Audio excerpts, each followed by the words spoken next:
Bonjour, Alexis Desjardins, je suis sexothérapeute. Aujourd'hui, j'aimerais vous parler de la réussite d'une cliente que j'ai eue en cabinet qui s'appelle Aude, qui est de Carcassonne, voilà, qui est venue me voir sur Toulouse. Et tout simplement, j'aimerais faire part de, de sa réussite dans l'objectif qu'elle était venue travailler en cabinet, c'est-à-dire trouver comment avoir un orgasme. Ça veut dire quoi? Ça veut dire que je vais travailler sur les difficultés de relation d'une personne à son corps, à son partenaire, dans son couple, qui pose des difficultés dans la sexualité. Spécialisé en thérapie brève, car j'utilise l'hypnose ericksonienne et la PNL pour mettre en place un changement. Et pour ça, je vais vous expliquer le travail qu'on a fait ensemble. Donc, bien souvent, quand il s'agit d'un orgasme, c'est ce que j'expliquais la dernière fois, il y a des difficultés à lâcher prise, il y a des peurs inconscientes, la peur de ressentir ça qui devient trop important, cette excitation, et dont on a peur qu'elle s'exprime, notamment au niveau de la gorge. On sent monter quelque chose de tellement dingue qui va nous faire peur et interdire cette jouissance. Il y a tout simplement aussi un rapport à la loyauté de la lignée de la femme, et c'est systématique quasiment en cabinet. C'était le cas pour Aude, qui me disait qu'en fait elle ne voulait pas avoir la vie sexuelle pourrie de sa mère, sauf que d'une manière inconsciente elle va avoir l'idée que si elle se permet d'avoir un orgasme, de jouir mieux et plus fort que sa mère, alors elle va lui être déloyale. Et ça peut être tout à fait inconscient. Donc on peut avoir conscience que sa mère, elle jouit pas comme un truc de ouf, là, mais que ça va poser problème dans le sens où, même su de manière inconsciente, ça pose un problème. Puis il peut y avoir des traumas, tout simplement des traumas qui sont soit complètement conscientisés parce que la personne a été parfaitement présente psychiquement à ce moment-là, soit plutôt enfouis. Et il peut y avoir même différents niveaux de trauma. Ça peut être des petits traumas qui vont s'accumuler, qui vont faire des petites couches les unes par-dessus les autres et constituer en fait un oignon de protection de la personne. Voilà. Et pour arriver à travailler là-dessus, on va tout simplement accompagner la personne avec différents outils. J'ai choisi de travailler avec les outils de la PNL et de l'hypnose parce que ce sont des outils issus des thérapies brèves. Dans les thérapies brèves, ce qui me plaît, c'est qu'on a une orientation une orientation sur comment je vais permettre la mise en place d'un changement, comment je peux accéder à des ressources pour mettre en place ce changement sans nécessairement investiguer un pourquoi qui pourrait durer plusieurs séances, plusieurs années. Et la thérapie brève, on dit tout simplement que c'est 10 séances pour accompagner quelqu'un. Et ça se traduit dans les faits puisque mes accompagnements n'ont jamais dépassé plus que 6 séances. Et généralement, on est entre 4 à 5 séances. Alors, le travail qu'on a fait avec Aude, c'est d'abord un travail en hypnose où on est allé nettoyer un petit peu tout ce qui s'est passé, tout ce qui s'est enregistré. Donc, on peut faire ce qu'on appelle un nettoyage de printemps. Ou en hypnose, donc dans un état de transe, dans un état de conscience modifié, on va faire figurer à la personne qu'elle accède à son espace intérieur pour aller faire le tri de ce qu'il y a d'intéressant pour elle et de ce qu'il n'y a pas d'intéressant, ce qu'elle veut garder, ce qui lui est utile et ce qu'il n'est pas utile de garder pour qu'elle s'en débarrasse.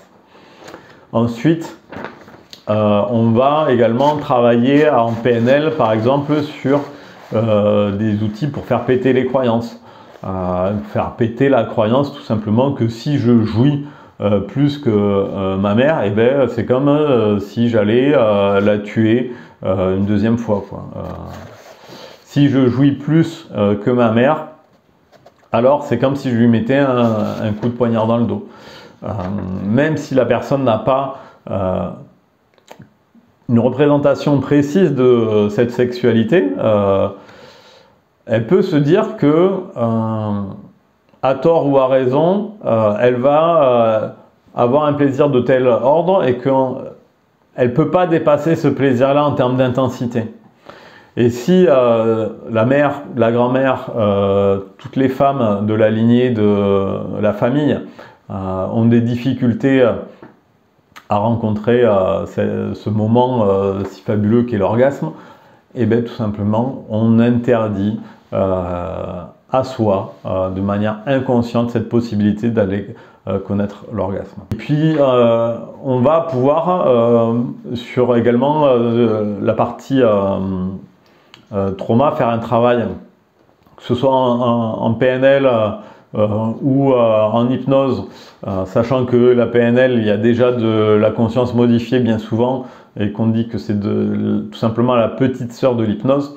On va aussi pouvoir consoler l'enfant intérieur, c'est-à-dire ramener cette personne avec tout un processus très particulier pour assurer la sécurité de la personne en ancrant des ressources, des ancrages ressources qui vont lui apporter de la confiance, de la sécurité. Et puis on va pouvoir utiliser des protocoles où on va amener la personne à ne pas voir les événements de manière directe pour pas revivre le trauma de plein fouet, tout simplement en faisant ce qu'on appelle une double dissociation pour ceux qui sont avertis et qui connaissent un petit peu les outils. On va jouer avec les briques de la PNL pour consoler l'enfant intérieur. Le cerveau ne fait pas la différence entre le réel et l'irréel, donc on va pouvoir faire interagir la personne ou le sosie de cette personne dans la scène pour réécrire différemment comment la scène se passe, faire stopper ce qui se passe dans cette scène-là, consoler cet enfant et puis ramener cet enfant avec une réécriture d'histoire de vie sur comment elle va pouvoir engrammer ses expériences avec une vision différente puisque on aura agi sur la scène de base. Voilà, ça c'est un travail qui se fait en cabinet et qui permet d'avoir d'excellents résultats sur le changement à obtenir.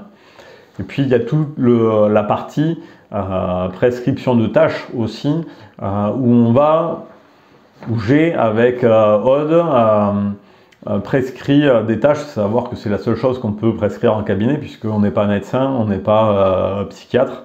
Une prescription de tâche, c'est convenir avec la personne qu'elle va réaliser telle ou telle chose dans tel contexte, dans telle temporalité.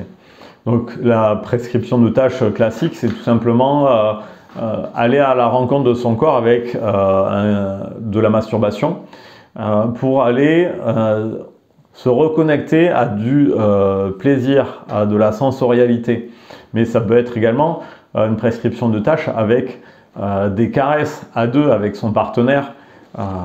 Et il faut ne pas chercher l'orgasme, mais comme dit Alain Héril, se laisser trouver par l'orgasme.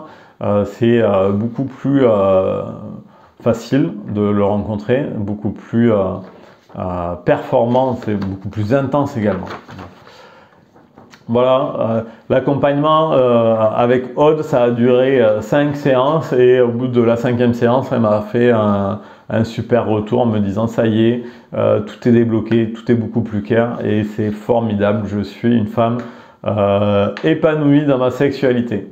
Je vous dis à très bientôt, bye bye.